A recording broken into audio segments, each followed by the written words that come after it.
Warning. This podcast contains true stories that are not intended for those missing a sense of humor.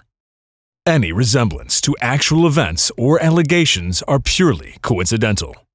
Before listening, please relieve yourself, as possible adverse effects include spontaneous bladder leakage, mild hysteria, and sudden release of dopamine. Names have been changed to protect the innocent and guilty. Everyone is innocent until proven guilty, Karen.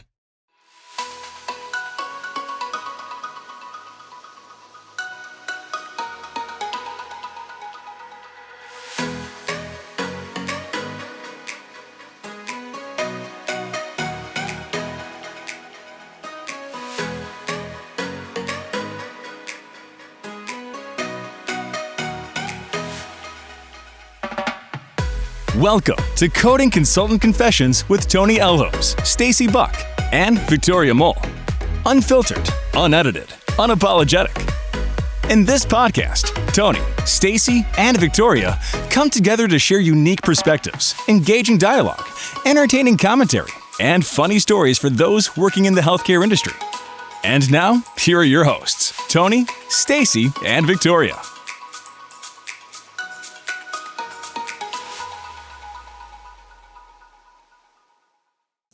Welcome everyone to another episode of Coding Consultant Confessions. I am Stacy Buck and I am joined by Victoria Mole and Tony Elholmes.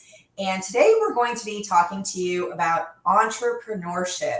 That is probably one of the areas that I get a lot of questions on, and I know the other ladies do as well.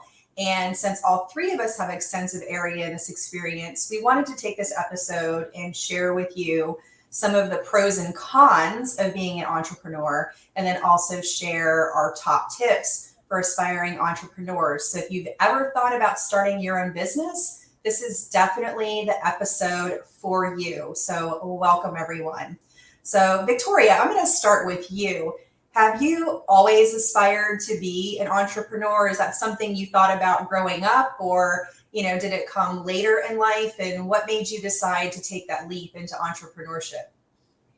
Yeah, that's a good question. So, no, this was not my intended career path. Thinking back to myself in high school, I was not an overachiever. I was not someone that probably had a lot expected of me. So because of that, and because, I was one of those people who was, the square peg trying to fit into the round hole of what school is supposed to be and what they wanted and so forth. I didn't really expect myself to do much other than maybe be like someone's secretary. Like I had maybe some self-esteem issues even back then.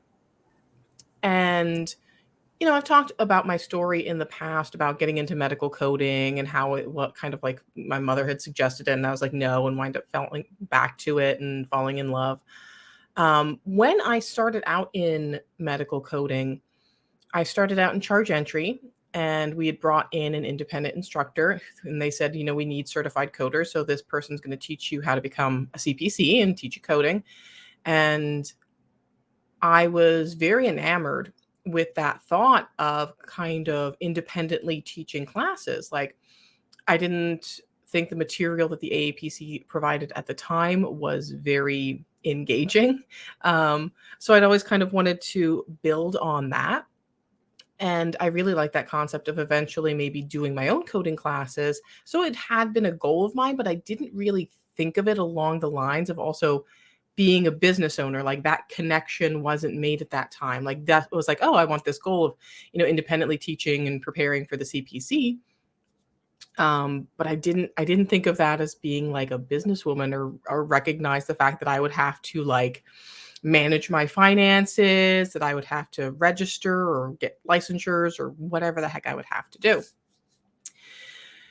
How did I get into business? So, when I started getting more developed in my career, maybe 10 years out, I started reflecting back and being like, oh, that goal of becoming that independent instructor I'm going to start working towards that. So I had started doing, speaking engagements. I had started maybe kind of teaching workshops. And that's when I realized, this is really a company and I need to set up a name for myself. And I set up the name Contempo Coding. It was very premature at that time. So I didn't realize, I needed to do things like register my name or set up, a DBA or an LLC. So I'd been kind of operating under that name here and there for a little while before I realized, what, when I'm serious about this bringing in money, I need to register this as a business. It was really around, I think, when we maybe transitioned from ICD-9 to ICD-10, that thought process started turning where I'm like, ooh, if I started teaching ICD-10, like this would be really profitable. I didn't do it at the time because I hadn't gotten far enough ahead of that. It wasn't the right season, right timing for me. But that's when the wheels started turning where I'm like, I could make a good amount of profit. I could make some good money for myself doing this. And then when risk adjustment coding started getting really popular, which was all ICD-10, I was up to snuff at that point with ICD-10, and I realized, there's a lot of CPCs now that want to get CRCs. So there's this big opportunity now to teach people who already have this base knowledge of coding for this additional credential. So I was working, I think, as like an auditor educator role when I decided to really kind of dive into that. So I started teaching workshops. And I'm like, I need to put this money somewhere. I don't think it's supposed to go under my name. And started registering my business. So it was really a very trial by fire process of figuring out, oh, I have this workshop. I need people to cut me a check. I don't know that it really should go to me. It needs to go to the business. I have to set up the business. I have to set up the bank account. I have to, like, I'd already held liability insurance for a long time. So I was already kind of set there. Because of all of the different speaking engagements and things I was doing, I wanted to make sure I was protected in the event of a lawsuit.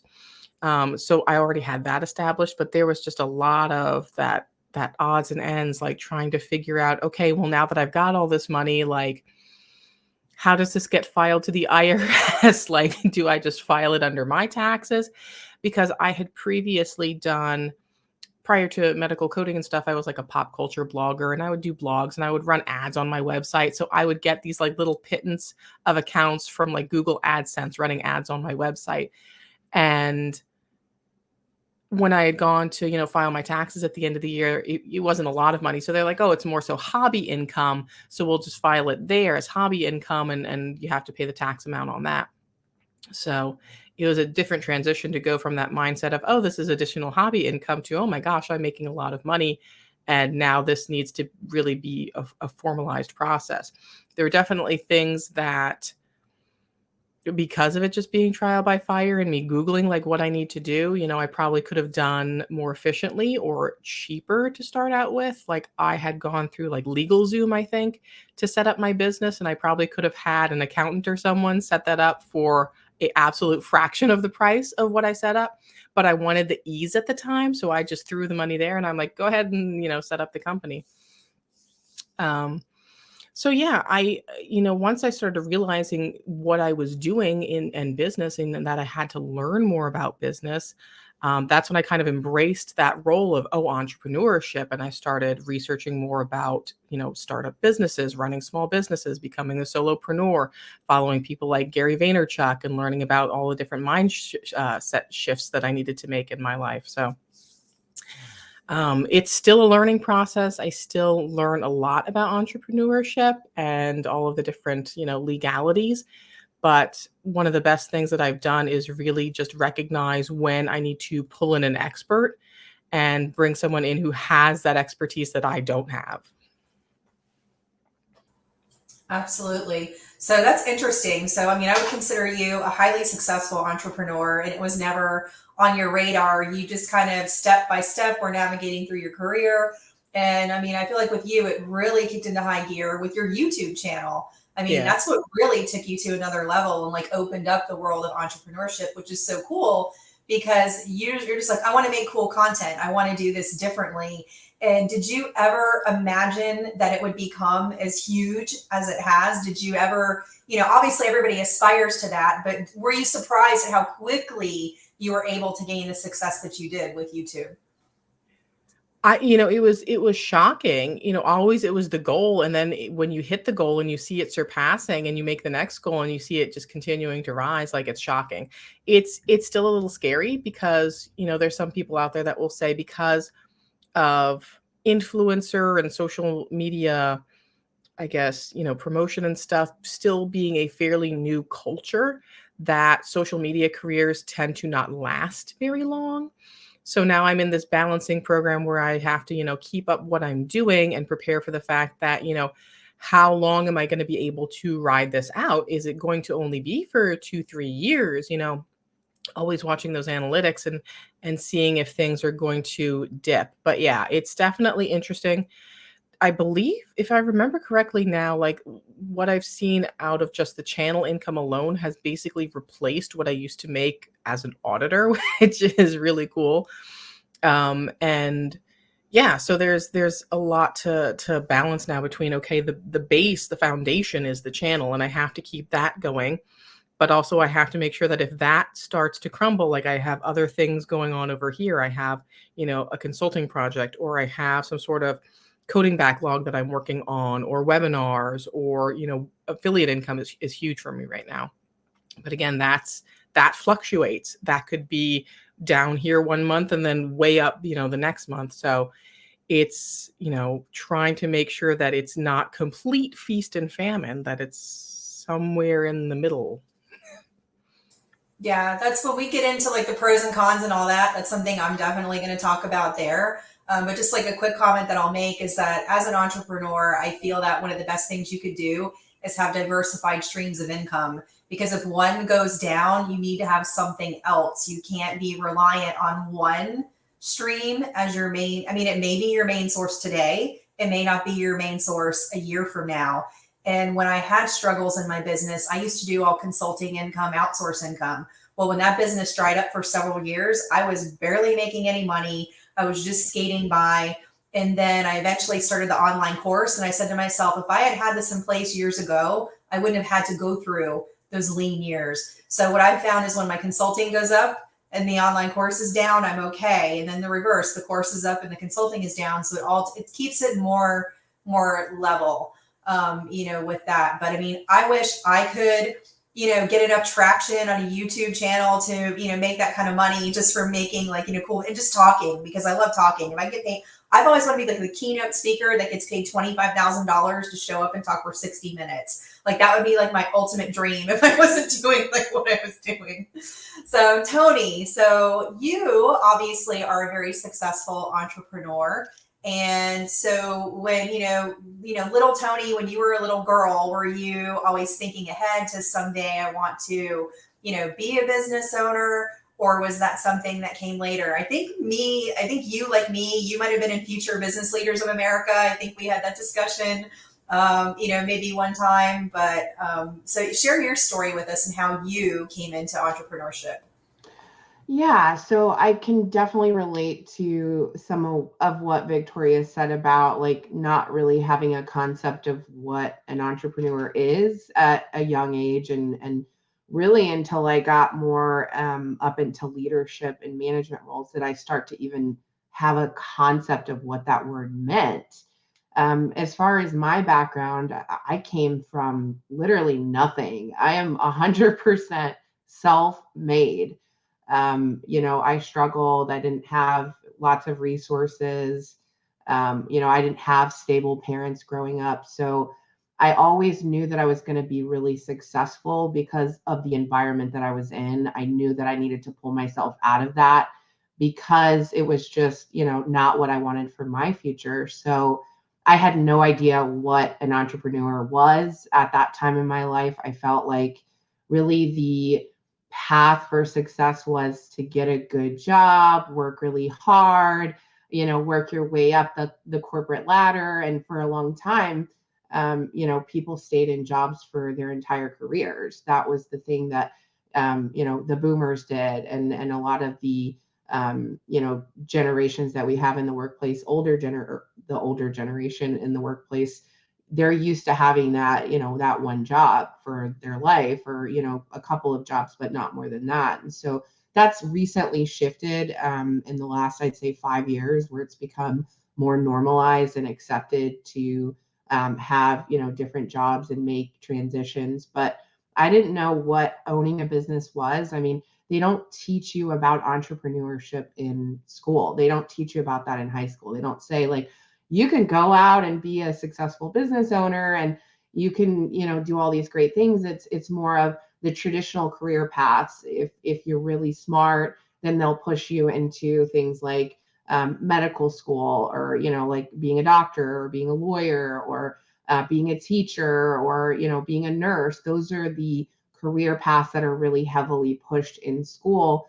So there wasn't really any visibility in my life early on where I could look at someone and be like, oh yeah, they're an entrepreneur. So I didn't know what that was. I would say that as I moved up the leadership ranks in corporate and I went into management, and then I started doing business development and running all of the budgets in my department, and really running my own business within a company, acting as a non-equity partner, but not receiving the upside of all the work that you're putting into a business. That's when it really started to click for me that I could go out and I could, do this on my own. I would say the major shift for me was when I had my kids. When I had my son, I was in a very comfy job. I could come and go as I pleased. I had, basically hit the highest point in that organization that I could go. And at that point, I had it made, and everybody kind of looked at me and said, are you crazy? Like, why would you, leave? You've got it made. You can come and go and do whatever you want. And, I could ask for something and I would absolutely get it, because I had so much value in that role. And so when I had my son, and then I was running around constantly on the road and just spending a lot more time away from him than I wanted to, that's when I started to think, okay, I could probably do this on my own. But I was terrified. When you have young kids, you need stability. You need to have access to health insurance. You need to have certain things. And so at that time, it was really, really scary. And then my son was about 6 months old when I found out that I was pregnant with my daughter. And so that really kicked things into high gear, with, having 2 kids under 2, and constantly being on the road and traveling and having this really high stress job, that I needed a change. I needed to make a change. And so I wanted to have the autonomy to, be able to take my kid to the doctor and not have to ask for time off, or, worry about making up time because I was missing time. And I felt like my employer had way more power and influence over my life than I was comfortable with. Once I had kids, it was like, you know what? They're the center of my universe. I'm not going to be asking permission, to take them to the doctor, or, go to soccer practice. Like, I just don't want someone to have that kind of influence and power over my life. And so that's when I, took the leap of faith and said, okay, let's do this. And even, just starting out, I was doing my business, building it up kind of as a side hustle for about 3 to 4 months. And I had a really, a really good contract job, and I was making good money. But the problem was, it was taking me away from my business. I needed to just go all in. I needed to dedicate all my time to that. And so I did. And I, never looked back at this point. But it's been very challenging. We'll get into the pros and cons as we get further into the episode, but I didn't know that I wanted to be an entrepreneur. I knew that I wanted to be successful. And that's what I love about what we've done with this podcast, is that we are bringing visibility to this, this space, and showing people that you can be an entrepreneur. You can work for yourself. There's people that have done it and have done it very successfully. And we need that kind of representation. Yeah, absolutely. So my story is, I guess, like a little bit different from, the story of Victoria and Tony. I think back to like early on, some people, it's like a childhood thing. They know that that's what they want to do and that's what they aspire to. For me as a kid, I always wanted to be a teacher. Like that was my thing. That was my passion. And I'd have my little pretend students and teach my pretend students. And I always loved doing that. And so that's where my passion was. And I probably didn't really start thinking about being a business owner and being an entrepreneur until I was in college, working on my degree in health information management. And then you start to see the opportunities that were out there. And I felt like because of my passion for teaching, that the role of consultant would be, a great fit, to combine that. And so that's what I really started thinking about, wanting to be in business for myself. Like, how cool would that be if I could have my own consulting company? And I could do this on my own. And I had visions of growing this large, company, and, hopefully one day having it so large, I can turn around and sell it to another company. Like that was kind of the ultimate goal there. But, anytime anybody thinks about entrepreneurship, there's always that hesitation or that fear because you're letting go of security. And that is a very difficult thing. So I wanted to do it for a very long time, but given that, I was my only source of income, being single, if my income goes away, that's it. I don't have anybody to fall back on. I have nobody to support me. Nobody was in a position to underwrite me or help me in any way. It's like sink or swim. So while I had the idea, I didn't go full on in. I, started it as a side hustle. I was doing some consulting in addition to working a full-time job. And I just never could fully pull the trigger on that because I'm like, how do I replace the income that I'm making by doing this and going all in? I'm like, I can't give up the money and like the health insurance and the other benefits that when you go out on your own, those are gone. And to try to get that stuff on your own, if you can get it, it's super expensive, at that point in time. And so I never pulled the trigger on it. I was always trying to keep it on the side. And then what pushed me into it was actually circumstances. A lot of things in my life that I drag my feet on, circumstances tend to make me pick up my feet and start walking. And I think that happens to a lot of us where we're thinking about something, but until we get the push, we don't actually do it. And so I had actually been working in a company. It was a billing and consulting company, and I was a partner in the company and had been there for 3 years. And, the other partner said, I'm done. I don't want to be working in healthcare anymore. I want out. I'm selling off the imaging centers that I own. All of us are getting out of that. And so we're shutting down the shop because his imaging center supported our operations. Like that was like our guaranteed paycheck because we were doing the billing and the management, of them. And so then the other stuff we got on top of that was like extra, but without that, you have no guarantee. And he's like, I'm just done. It's too stressful in healthcare. And I'm like, well, what the heck do I do now? At that point, I knew that I didn't want to go work 40 hours a week for someone because even working with him in that company, I had freedom to come and go as I pleased. I wasn't, I was very active with FHIMA during that time, and a lot of work hours were spent doing that. If I had to travel for association events, I could do that freely. Like I didn't have anything hindering me. And the thought of giving up the freedom, like even at that job, I would go get my nails done in the middle of the day, like on a work day. How many employers, let you can't go do stuff like that. So I just like the fact that I could do work things as long as the work was getting done. I had the freedom. And then I'm like, okay, I can't see me going and getting another job, but it was a consideration because I need to make a certain amount of money. And then it just so happened that I was able to take a little bit of consulting business from that company, have some people re-sign with me. So I had something. But that first year that I was fully like on my own, my income was like a third of what it had been working, with the other job and the side hustle. And that was very challenging, to work through that year, but I stuck with it. I didn't go and look for another job anywhere else. And then the next year, my second full year in business, it completely blew up and I had like more than I could handle. And I had 10 people like working, for me. So things can change very quickly, when you're in business for yourself. And so that's a good thing and a bad thing, because while you can get this huge contract, like overnight. You could also lose a big contract overnight, which is a downside. So it was just the circumstances that pushed me into it. And now my business has kind of gone through different iterations. It looks very different from what it used to be. I don't do all the same things. I no longer have employees. I occasionally bring in a 1099. When we get into some of the other discussions, I can talk a little bit more about that.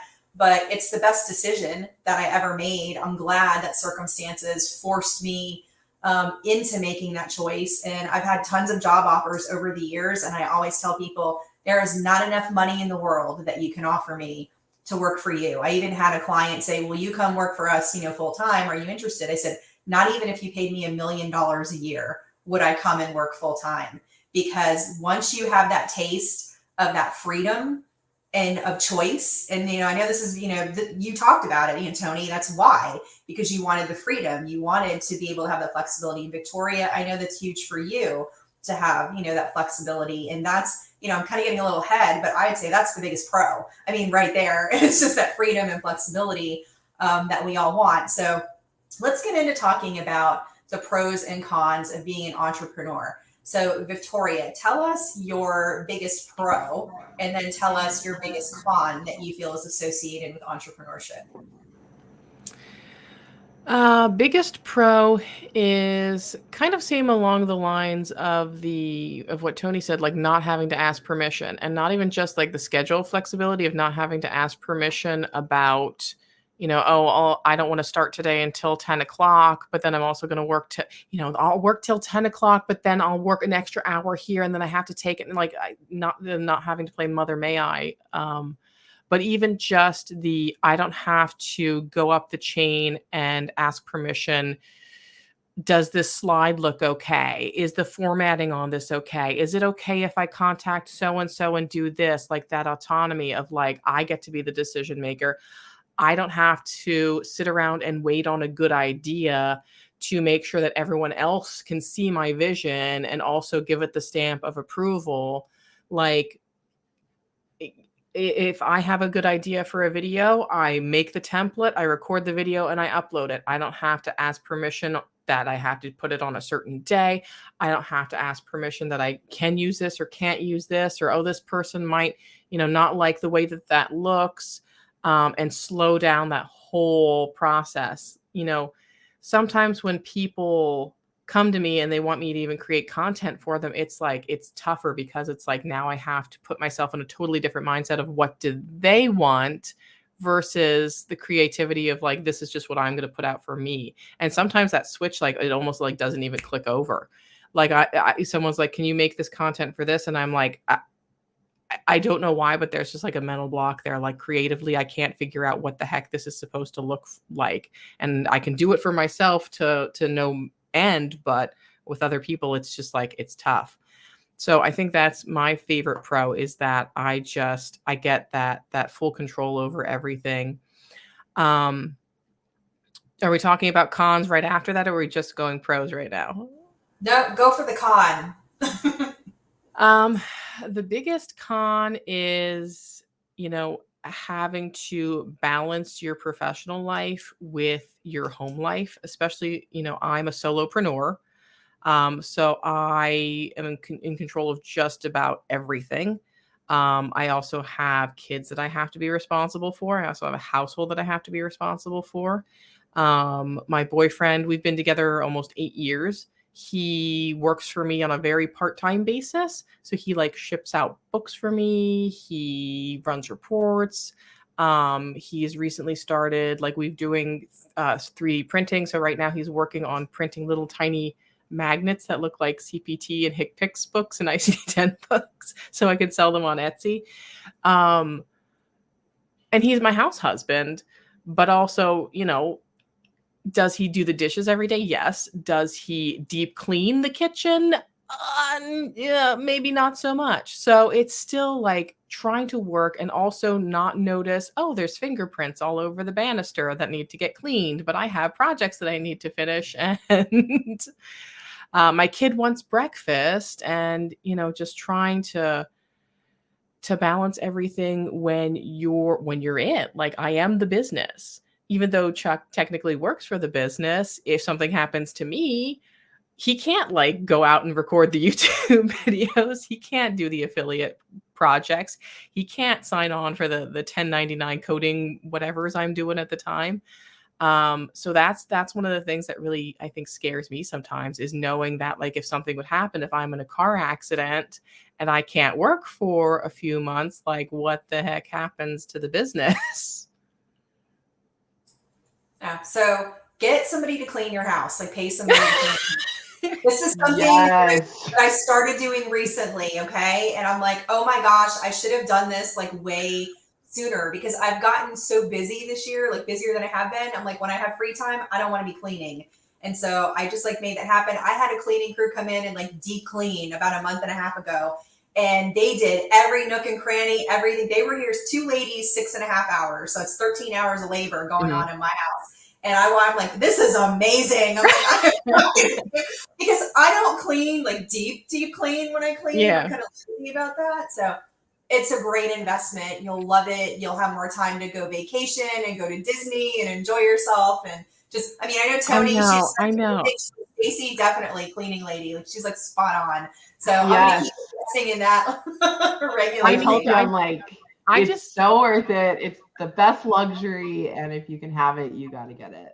I did it once, and I need to find, maybe I just need to find the right cleaning person, because I went through one of those like professional companies and they sent me some like 18-year-old kid with this curly mop of hair, and he had to come back because he didn't clean. You know how sometimes you throw stuff in the trash can and it misses and you got like splatter behind the trash can or whatever. Like he didn't clean the splatter behind the trash can. There were certain things he didn't move and clean behind them. There was one whole cabinet he didn't wipe down, and I'm just like, oh my God, I think it's not even worth it. But yeah, maybe You didn't get a good one. Yeah. I just need to find the gotta right a person. Yeah, You a good definitely need to get the right person. cleaning lady.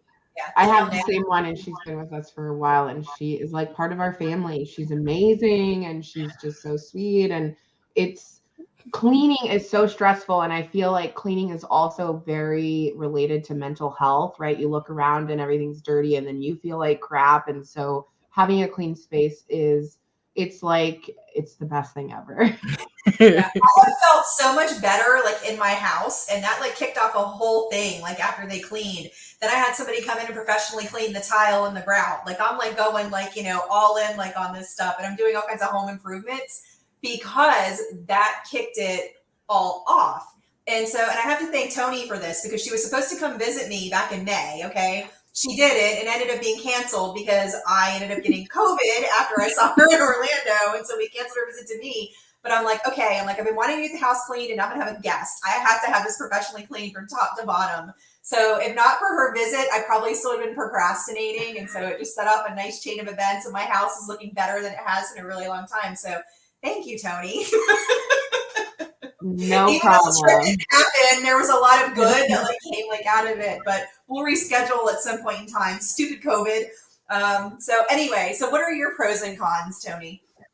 Yeah, so it's a roller coaster, right? Like it starts out really scary, and like you said, Stacey, it's like, how am I going to make enough money to pay my bills? How am I going to make enough money to have money next month? And so there's this, kind of lead time that you have to plan for before you get get paid, before you have enough income to be able to support yourself on a monthly basis. So as far as the pros, I think, the life by design is the biggest pro. You have the full autonomy for your schedule. Like Victoria said, if she wants to work at 2:00 in the morning, she can do that. She doesn't have to ask for permission. And everybody operates differently. I know Stacey's a morning person. So she wants to get in and pound that pavement in the morning. Everybody kind of operates differently. When you're in a corporate structure, a lot of times they tell you which hours you have to work, when you have to work, and how often you have to work. So the cool thing about entrepreneurship is that if you work like really hard for a couple months, you might want to take a month off, and you can totally do that. Another cool thing is that you can work from anywhere. My husband is from Morocco and Italy. He's got family in both places. So the idea that we could just, pack up and go to another country and I can run my business from there it's really cool.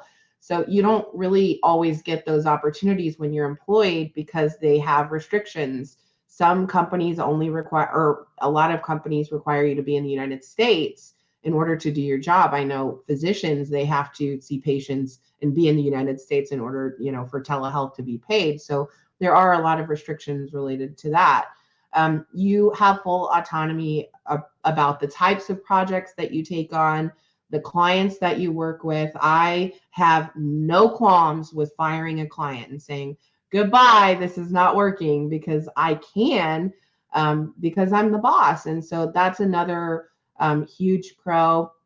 You can control your income. So you decide how much you want to work and how much you want to make. You set your own rates. If you want to charge, a really high hourly rate, you can do that. If you want to, charge a project or a retainer rate, you get to do that. You have full autonomy over those decisions. I would say the other really cool pro is that you get to do what you love, right? Like it's the cool thing. It's very fulfilling. It's very rewarding. When I do something really challenging, when I help, a doctor build out their dream, that is like the most unbelievable feeling. It's so cool. And there's nothing that can replace that feeling. It's so cool. It's magical. And you create opportunities for other people. I'm able to give other people a chance to work and to get that hands-on experience. We hire CPCAs depending on the type of project.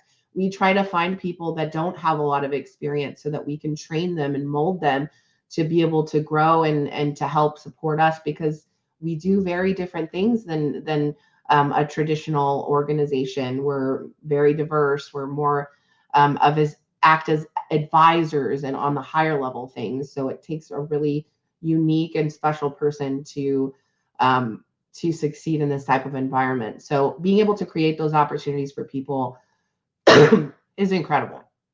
Cons. The number one is enormous stress. Like my business just turned 3, actually. My accountant actually sent us a happy birthday card. Does she do that for you, Victoria?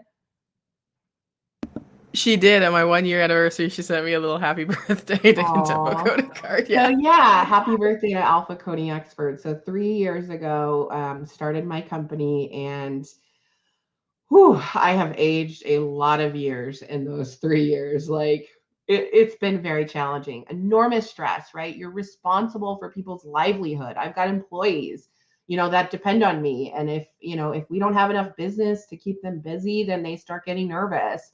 So you have a lot of responsibility. The type of work that we do is high stakes, right? I'm frequently in front of juries, and those juries are deciding the fate of somebody's life, how much money they're going to get, how much time they're going to spend in prison, how much money they're going to have to pay back. Like these are high stakes, really big, situations. When I'm helping a doctor try to figure out why they haven't gotten paid for 3 months, they're running out of cash flow, and that cash flow is going to impact people's jobs. It's going to impact patients. It has systemic consequences. So that level of stress, if you don't operate well under stress, then this is not for you, because it is enormously stressful. Another con is decision fatigue, right? When you run your own company, you have to make all the decisions and you have to suffer all the consequences. So if you're not in the best frame of mind, if you're having, a mental health crisis, like it's tough, because you've got to make really complicated decisions that impact a lot of people's lives. I was pregnant last year when I had my daughter, and I was so miserable. I was literally throwing up every single day, and it was enormously stressful, but I still had to work. I still had to run the company. I still had to show up to depositions. I still had to, put myself in the line of fire. And that was really tough, because, I'm the business, I'm the show. And so that was unbelievably stressful to keep everything going and balance everything. And then to Victoria's point, like what happens if, you can't work for 2 or 3 months? So, I didn't take very much time off with my daughter. I couldn't. There were certain things that I didn't do. I didn't do a lot of public speaking. I didn't do, a lot of court related functions, but that was only for a couple of weeks, because when you're an expert witness, there's deadlines, there's, a trial calendar, there's all of these really high stakes things. And so I didn't have the flexibility or the luxury to be able to take 2 or 3 months off, because our business was growing at such an explosive rate. And that's a great thing. It's a great problem to have, but it's also a con when you feel like crap, you haven't slept, and you're, the source of life for a human, and trying to manage all of that. It's unbelievably stressful. When you are a business owner, you have to become intimately familiar with your books, your finances. You've got to know things like what your overhead is, what your burn rate is, what your cash flow, how much cash flow you have. If you're having cash flow issues, why? There might be a contract that you get that's a great contract, right? You might land a $50,000 contract, but you might have to wait 3 months to get paid on that contract. So what are you going to do for those 3 months? You can't just say, oh yeah, I closed the deal, so let me go celebrate. It doesn't work that way. You've kind of always got to be thinking about the future, because business comes in ebbs and flows, especially in what we do. So scaling, if you're so busy that you don't know what to do, can't get all the work done, you've got to think about a strategy for scaling your business. And to Victoria's point about the affiliate income, affiliate income is great, and you need to have lots of sources of income, but that's not always going to be there. So you've got to plan for those situations. So those are some pros and cons. I could talk about this forever. I could too. I mean, I think we could do like a full day like seminar on all the pros and cons of entrepreneurship and dig into them. So for my pros and cons, I already pretty much touched on my biggest pro, and I feel like the biggest pro is that having freedom and flexibility, being able to set the schedule and choose what you want to do, what you don't want to do, versus when you're working for an employer. I actually, Tony mentioned stress being a con. Well, years ago, when I first started my business, stress was a big con. Now for me, I don't have, the way I've structured my business, I don't have any stress. So for me, that's a big pro, because I've shifted how I approach my business and what I do in my business. I don't have employees anymore. That's by choice. They're the biggest source of stress. I think dealing with employees, I know 1099s, which is different from W-2s. That's a whole nightmare in and of itself. Trying to manage 1099s who aren't fully on board with what you're doing and kind of pop in when they want to and kind of, when they don't. So I feel like I have a lot less stress in my life than I used to, because I have that flexibility. And so the way my business has evolved over the years, I used to work like a crazy person, 60 hours a week in my business. That's how it was once upon a time. And then over the years, I shifted it, and I actually cut back to where I was working part-time hours. And I actually planned my business around my personal life. Like, that was the shift. So if I have things that I need to do personally, those go on my calendar first. Then I schedule my business stuff around that. Now, that isn't something that's going to come in the beginning of being an entrepreneur. I think we can all agree with that when you're first starting out, that sometimes you're not going to have that flexibility. And like I said, I used to work 60 hours a week, on my business. But, again, some people know I struggle with a long illness. And after you come out of a situation where you're unable to work and you're fully dependent on other people, and you just go through this horrible situation, you realize life is too short. I don't want to spend all my time working. I want to focus on other things, in life, and enjoy myself and spend time with people. And so your priorities shift. And so after that, my mindset shifted, where I wanted to build that multi-million-dollar company and like sell it, no longer was a priority for me. And that's okay. I mean, priorities happen in life. I'm like, if I can have a business that, I'm making enough, I have enough work where I'm making a decent amount of money and I can live comfortably, I don't have to be that multi-million-dollar, conglomerate.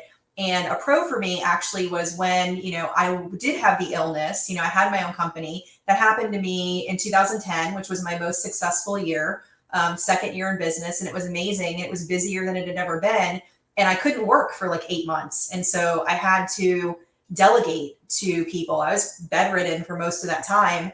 And it actually worked out. You would think, well, gee, as a business owner, that's a major problem. It was better than if I worked for another company, because guess what? There's only so much time vacation time you have, the PTO time that you can burn through, then you go on leave, it's unpaid leave, and then eventually they have to just let you go if you can't come back to work. So while I was dealing with all of that and having to spend tens of thousands of dollars on medical care because I had no insurance, I had a business that was supporting that ability for me not to have any financial worries. That was one thing when I was dealing with that, I didn't need to worry about finances. So that turned out to be a blessing. So I don't know that that would work out in everybody's circumstance, but I'm like, my gosh, if I was still working for an employer, it would have been a horrible financial disaster for me on every level. Other than the fact I would have had health insurance, that would have been a little bit of a help.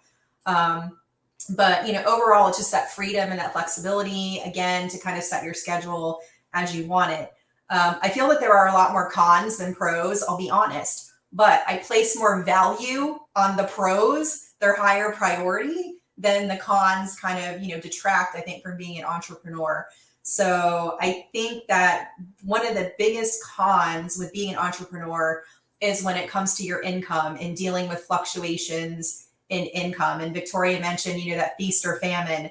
And I've had my own business now for 13 years. And you go through times where it's just like feast, feast, feast, can't keep up. I don't have enough time to deal with all this. And then you go into these times of famine where you're like, are you kidding me? There's barely anything coming in. I'm not getting like any new business. And that's frustrating. I'm like, can we just have a nice steady flow, like continually, where it's a comfortable pace and, the stress level is down and the income is steady. And that doesn't, always happen. So like, for instance, like one thing that happened to me. So, back in 2010, I went through that period where the business was rocking and rolling, but I wasn't working, because of illness. And then I start to come out of that in 2011 and the business was still like rocking and rolling. It was doing well. Then in 2012, in a matter of a month, 75% of my business was gone in a matter of 30 days because people will cancel contracts abruptly without notice and the work just stops. And I had my biggest one do that to me. And then I had some other ones do that to me. So when 75% of your income is gone just about overnight, that presents a problem. And then there's nothing else really in the pipeline. Unfortunately, being ill, I had lost some momentum because I wasn't in the public eye like I had been doing the speaking and the networking and all of that. And that's when I went into those lean times and I was barely making any money for like 3 years. ICD-10 was coming and everybody was spending money on ICD-10 implementation for 3 years and they weren't spending money on things that I was offering. And that caused a major problem in my business because they just didn't have the budget for it, which I get. And so that was a problem. So that was a big hit. And then after that, there's still fluctuations, things recovered eventually, but you still deal with that. The other thing is when you're an employee, you get a direct deposit every 2 weeks. Typically everybody gets paid every 2 weeks. Well, guess what? When you're an entrepreneur and you invoice a client, sometimes they think the due date is merely a suggestion and they don't always adhere to it. So that can be a problem. You could have a due date on your invoice of 30 days and it might take them 90 or 120 to pay you. So if you're somebody that needs that guarantee and needs that regularity, knowing that your money is going to be in the bank, like on a certain day, this probably isn't for you if that's something that really causes you stress. Now, on the flip side of that, we're going back to, like a pro now, is that I feel like you have like unlimited earnings potential as an entrepreneur. If you go and work for somebody at a company, there's only so much money you can make. Even if you have a good bonus structure, you are capped and you're going to max out and there's nowhere to go. When you work for yourself, you can always do new things, explore new ideas, offer new services. And so that's why I've never gone to work for anybody else. Even in those lean times, when I've had job offers, it's been very tempting in those lean times to take those nice job offers with the benefits package. But then I think to myself, are you going to be happy like here? And then what happens if you start and then somebody comes to you and then wants to give you a big contract? Like, how would you feel about that? Well, I'd want to quit the job and go work the big, contract. And I had one job offer presented to me during my lean times from a company, big company. When I was younger, I would have jumped at the job opportunity. I just looked at it and I said, I'm not willing to take this on. I don't want to work 50 hours a week. I don't want to travel. And they're like, well, your business, they knew I was transparent with them about what was going on in the business. We had worked together, we had a relationship. And I said, I would rather roll the dice and see what happens. I said, one contract can change my life just like that, one big contract.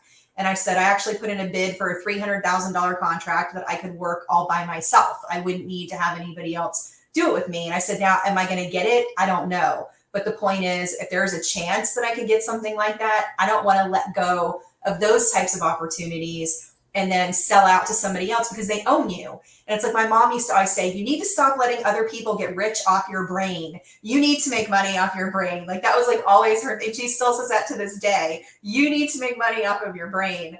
So, you know, my parents have always been very encouraging, you know, in that respect. But yeah, it's tough. And then employees, that adds another factor to it. If your business grows, if you work with W-2 employees, it seems to be better because you have control over W-2 employees. When you're working with 1099s, you don't have control. I've dealt with a lot of flaky 1099s who are unreliable, and then I've dealt with 1099s who are awesome. But that just, one of the reasons why I changed my business was for that. I'm like, I don't want projects so big that I have to hire a team because that causes me stress when other people drop the ball. I don't like that. And then I, as the business owner, have to drop what I'm doing and I have to step in and I have to take care of it. Whereas if I'm just doing the solopreneur stuff and I'm just doing the consulting, the education, the auditing, that kind of thing, small coding contracts, I don't need to add that unknown factor. Like I can control what comes up in most of my days. It's rare that anything comes up, you know, that I can't deal with or deal with quickly. And that's a whole nother nightmare when you're expecting somebody to like work 10, 15 hours for you and they don't do it. And now you still have to get the work done to satisfy the client. I'm like, done. So, and that comes, it's been a learning process. Like in entrepreneurship, I think you learn what works for you and what doesn't, and then you can re-examine and restructure your business based on what works best for you. Okay, ladies, so we've been talking a really long time about our pros and our cons. So why don't we wrap up with our top tips for entrepreneurs? So Victoria, what is your top piece of advice for those who are listening? Hopefully they haven't been discouraged by some of the cons that we've shared, but what would be your top tip for someone who wants to start their own business? My top tip. So one of the first things I'll say is don't be afraid to just dip your feet in the water. I think Tony and I kind of started off the same way. We had a side hustle with our job, made sure that what we were doing was continuing to show growth. And when we got to the point where it's like, if I know I take this leap, there's a better chance that when it happens, that the growth is going to continue and it will be able to sustain itself. That will have the better outcome, that the business will continue to grow as it's supposed to. It'll be profitable. I'll be able to pay all my bills, take care of my kids, not have us sleeping in a cardboard box out on the street. So, you know, while it is scary to take that leap, But can I interrupt you for just a second? Yeah. You would probably have the coolest looking cardboard box on the street. You would. You would make that an awesome cardboard box with your creativity. She'd be selling cardboard boxes on Etsy. That's just how she rolls. That would be the new trend. There you go. Yeah. So it's scary when you take that leap. It's because you could wind up like losing everything. And there's a lot of ways though to build up a safety net, to give yourself something of a savings account, to make sure that you are continuing to see sustained growth in your side hustle before you just cut everything off and wind up going in. So giving yourself, you know, the best chance at success by kind of building and seeing the trends and tracking them and making sure that everything is working all right.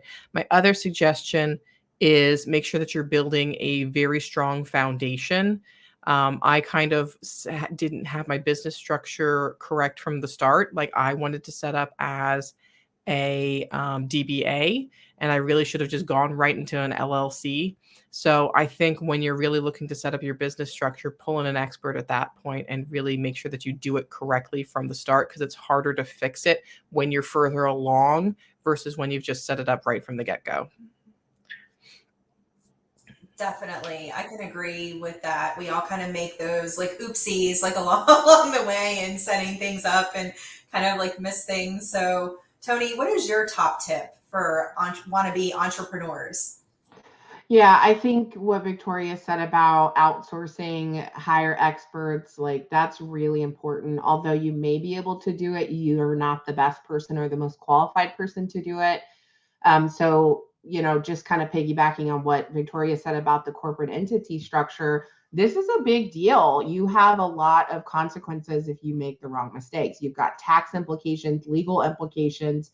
So, when I first started in my business, I invested in corporate counsel. I invested in a very good accountant, payroll company, because I didn't want to deal with that. Although I could, try to track my own expenses and do the spreadsheet and, all that stuff. I'm not the best person to do it. And my accountant is the bomb, right? Victoria, we have the same accountant. She is Yes, she's amazing. awesome. She's so proactive. She's got my tax strategy mapped out. I'm so much more knowledgeable about the inner workings of the system and how to lower your tax liability legally. That's super, super, super important as an entrepreneur. If you don't know just off the top of your head how much money you have, what your burn rate is, what your cash flow, what your projections are, what your tax liability is, then you're not in the best shape. So you've got to hire out for those types of things. Same thing. I have a lot of stuff that comes at me as an expert witness.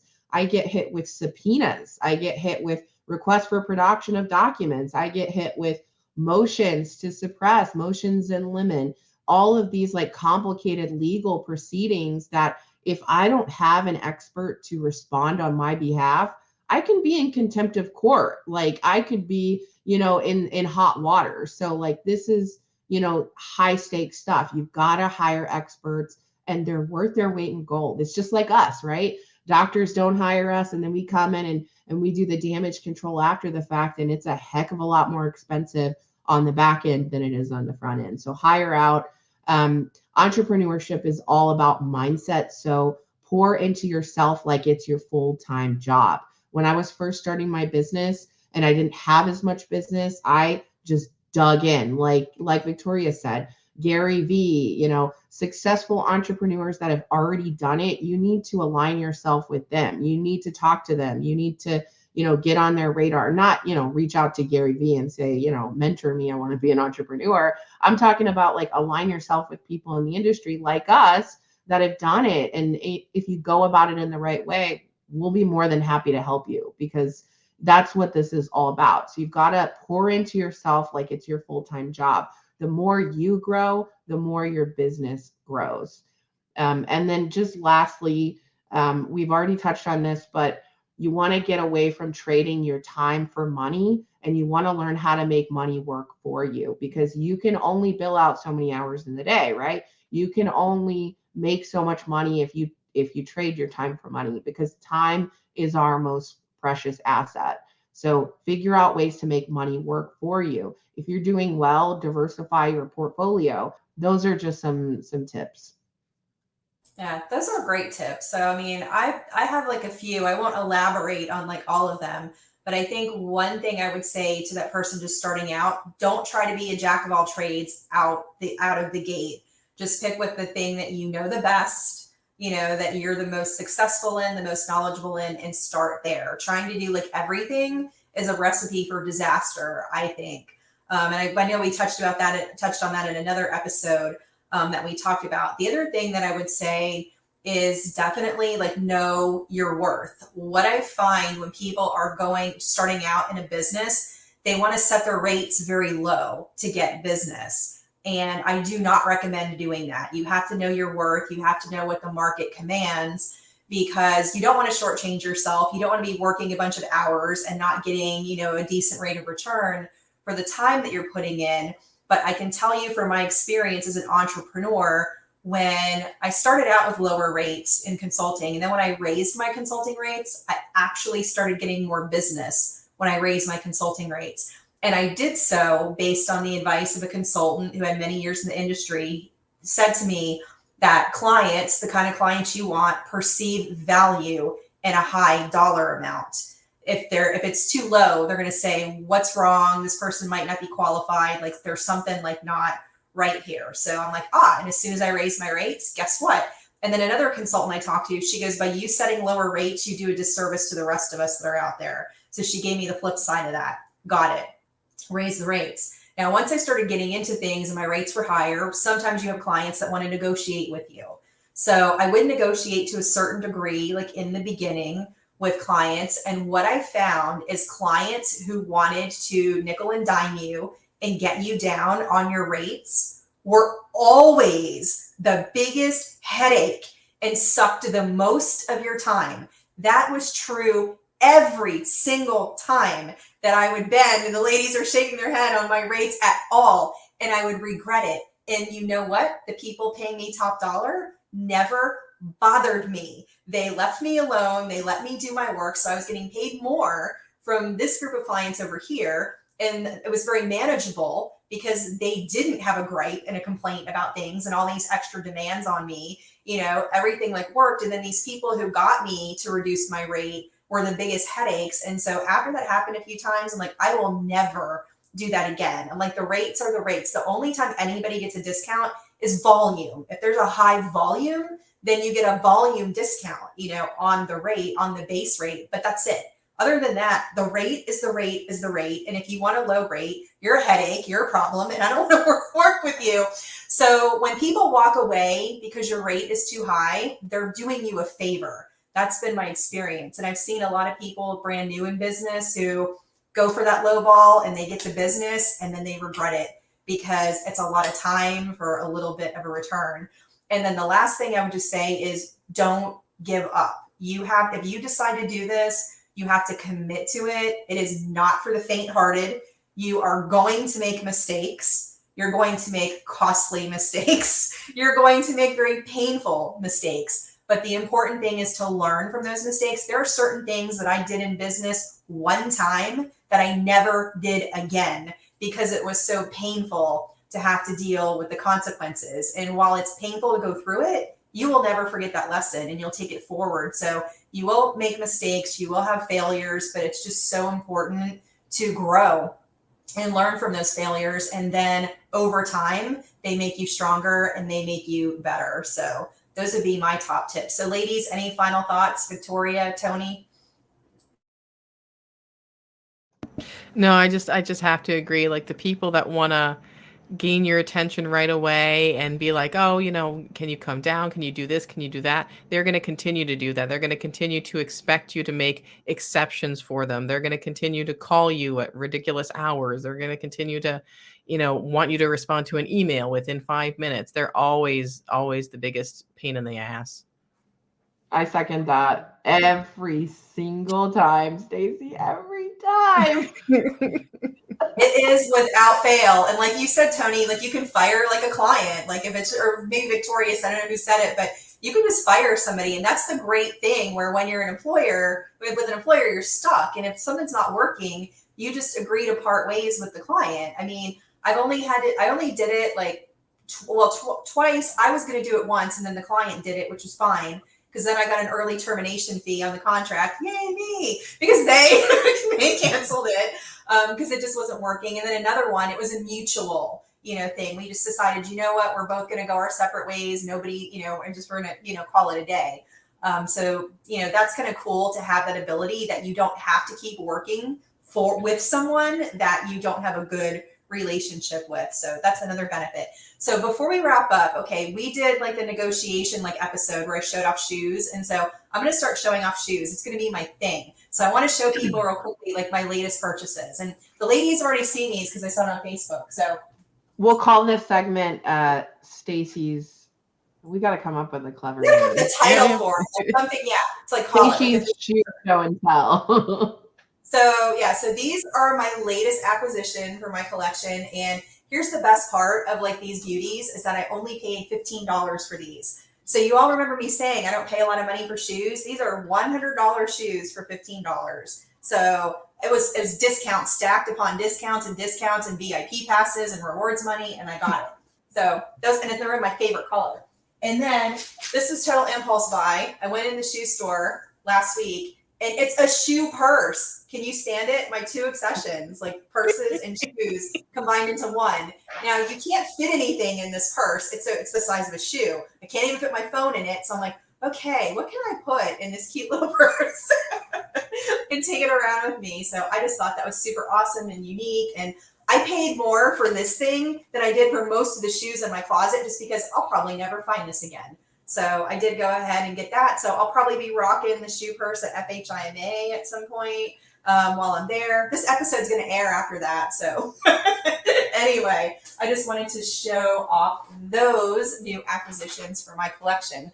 So thank you everyone for tuning in to another episode of Coding Consultant Confessions. And we will be back again in 2 weeks with a brand new confession. Thank you.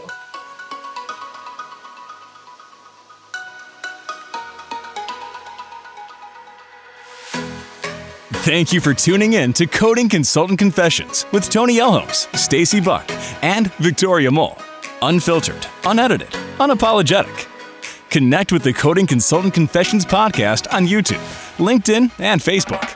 Simply search for Coding Consultant Confessions on any of these platforms to connect and engage with Tony, Stacy, and Victoria.